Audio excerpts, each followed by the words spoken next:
Ali loved his local park. It was his favorite place to play after school, where he and his friends would race on their bikes, play hide and seek, and watch the ducks in the pond. But lately, something had changed. The park wasn't as beautiful as it used to be. Crisp packets lay tangled in the bushes, plastic bottles floated in the pond, and empty cans were scattered along the walking path.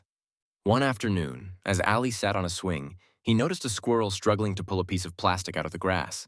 His heart sank. This isn't fair, he thought. This is their home, too. That evening, he went home with a plan. He asked his mom for an old pair of gloves and a bin bag. "What are you up to?" his mom asked. "I'm going to clean the park," Ali said confidently. His mom smiled. "That's a brilliant idea, love. But why don't you ask your friends to help?" The next day at school, Ali told his classmates about his plan. Some wrinkled their noses. "You picking up rubbish?" his best friend Zayan said. But Ali replied, "If we don't, who will? Imagine if everyone did a little bit. The park would be beautiful again." That afternoon, Ali and a few of his friends headed to the park with bin bags and gloves. At first, people stared. Some even laughed. But they kept going. A man walking his dog stopped and smiled.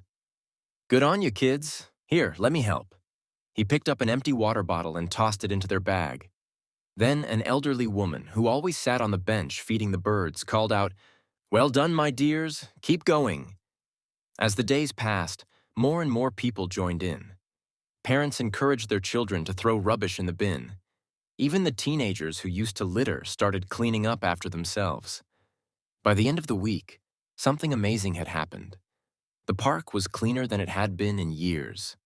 People respected it again. One day, as Ali was leaving the park, he saw a little boy watching him. The boy bent down, picked up a crisp packet, and threw it in the bin. Then he smiled at Ali. Ali grinned. Change had begun, and it had all started with one small act.